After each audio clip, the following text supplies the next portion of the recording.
Salut tout le monde! Il y a quelques semaines maintenant est sortie la série d'horreur La Chute de la Maison Usher, réalisée par Mike Flanagan. Alors je ne sais pas si vous êtes familier avec ses œuvres, il a réalisé de nombreux films tels que Dr. Sleep, Jessie ou encore Ne t'endors pas. Mais il est surtout très connu pour avoir réalisé ce que je considère les meilleures séries d'horreur de cette décennie. C'est un réalisateur que j'apprécie particulièrement, il a la particularité de baser ses œuvres sur des œuvres littéraires déjà existantes. On a la chance dans chacune de ses séries de retrouver des acteurs récurrents, notamment Carla Gugino, Henry Thomas ou encore la femme du réalisateur lui-même, Kate Siegel. On comptabilise 5 séries d'horreur que vous pouvez visionner sur Netflix et que j'ai envie de classer avec vous aujourd'hui pour savoir si vous les avez vues et surtout savoir ce que vous en pensez. Sans plus attendre, commençons notre classement. En 5e position dans mon classement, Sermon de minuit. Cette série raconte l'histoire d'une communauté sur Crockett Island qui fait face à des événements miraculeux et à de sombres présages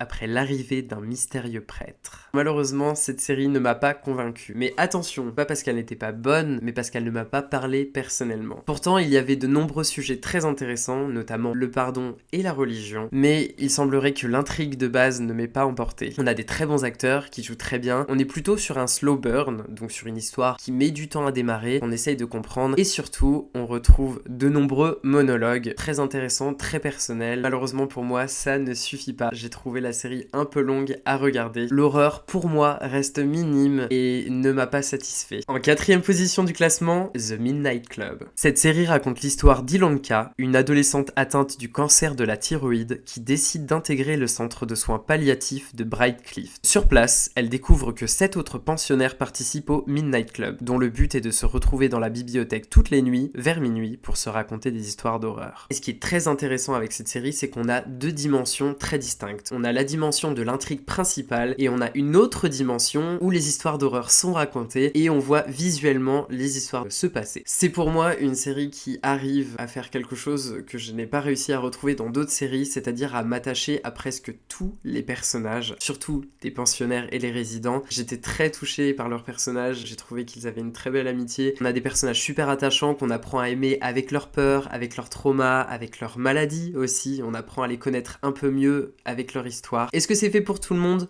Non, je ne pense pas. On est fidèle au format du livre de base, qui est destiné plutôt à un public adolescent / jeune adulte. Et je trouve que cette série est vraiment superbe d'aborder avec autant d'émotions des sujets tels que la maladie et la fin de vie. En 3e position, et c'est là où la tâche devient compliquée, le top 3, ça a été un enfer pour le faire. Mais voilà, j'ai dû quand même faire un choix, pas facile. En 3e position, The Haunting of Bly Manor. Cette série raconte l'histoire de Dani Clayton, une jeune institutrice au passé trouble, qui est engagée pour veiller sur Flora et Miles, deux orphelins vivant dans un luxueux manoir dans la campagne anglaise. Mais il semblerait que tout le monde là-bas cache un terrible secret qui ne va pas tarder à bouleverser la vie de la nouvelle fille au père. Alors quand cette série est sortie, je pense qu'elle n'a pas eu l'accueil qu'elle méritait. Elle est sortie après la série The Haunting of Hill House, qui fut un grand succès, mais les gens attendaient autant d'horreur que dans The Haunting of Hill House. Et je pense que la série le dit très bien, les personnages le disent eux-mêmes, cette série ne parle pas d'horreur, elle parle d'amour. Ne vous attendez pas à être terrifié. Pour parler plutôt paranormal ou fantôme, on va être sur les fantômes qui vont représenter plutôt les amours perdus, les amours de jeunesse, les amours futurs, la séparation, le déni. On a plein de formes d'amour que je trouve super intéressantes. On apprend à connaître tous ces personnages, à apprendre leur histoire, leur façon de s'aimer. Je pourrais qualifier cette série vraiment de poétique. On retrouve une espèce de poésie omniprésente pendant tout le long de la série. Et après que la série soit terminée, on reste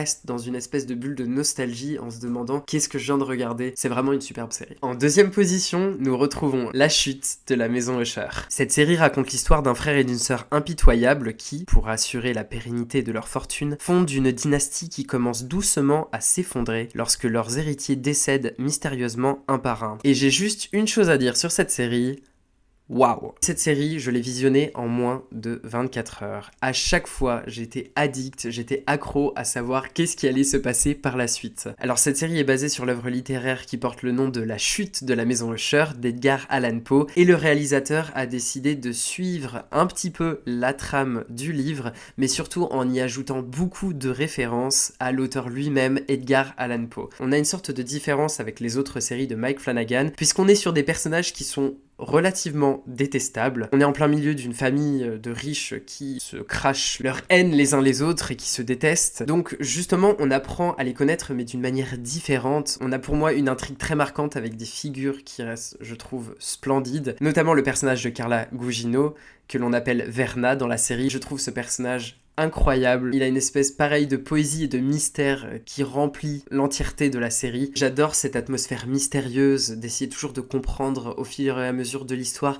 qu'est-ce qui les a amenés à en arriver là. Attention, petit disclaimer, par contre cette série est relativement gore. Vous allez trouver dans chaque épisode des moments particulièrement dérangeants. Si vous n'aimez pas le gore, je ne vous conseille pas de la regarder, mais rassurez-vous quand même, ce n'est pas constamment. En tout cas, vraiment, c'était une grosse surprise et à la fin de la série, j'étais presque triste de l'avoir terminée puisque j'ai vraiment adoré. Cette durée ici pour moi, je ne pensais pas qu'elle pouvait surpasser Bly Manor, mais elle n'a pas réussi à surpasser le numéro 1. Enfin, le numéro 1, celui que vous attendiez tous, The Haunting of Hill House. Cette série raconte l'histoire de plusieurs frères et sœurs qui, enfants, ont grandi dans la demeure qui allait devenir la maison hantée la plus célèbre des États-Unis. Ils sont contraints de se retrouver pour faire face à une terrible tragédie et devoir enfin affronter les fantômes de leur passé. C'est pour moi la meilleure série horreur de tous les temps et je pèse mes mots. C'est ma sensibilité, c'est tout simplement mon avis. Je n'ai jamais trouvé une série aussi intelligente en termes d'horreur que The Haunting of Hill House. C'est la première série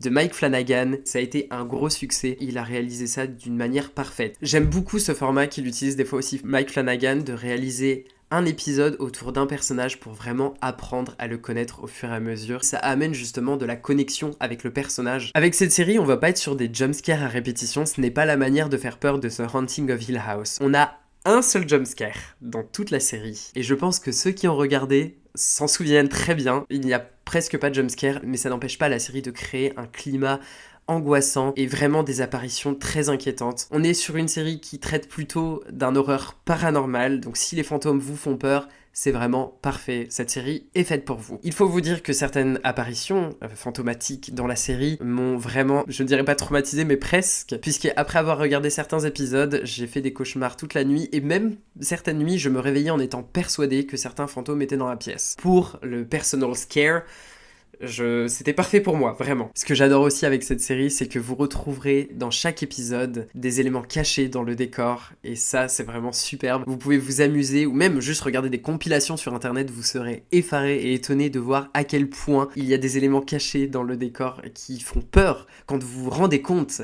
qu'elles sont là. En tout cas, pour moi, c'est vraiment la série à ne pas louper, vous devez la regarder. Comme je vous ai dit, ce n'est pas une série d'horreur à regarder avec des jumpscares, à regarder entre amis, etc. Posez-vous devant, prenez le temps de regarder, prenez le temps d'écouter, prenez le temps d'apprendre à connaître les personnages et je vous assure que vous ne serez pas déçus. Et voilà mon classement, j'espère que la vidéo vous a plu. J'ai hâte de savoir dans les commentaires quelle série vous aussi vous avez préférée. En tout cas, c'était un plaisir de parler de tout ça avec vous aujourd'hui. J'espère vous retrouver très vite pour une nouvelle vidéo et je vous dis à très bientôt.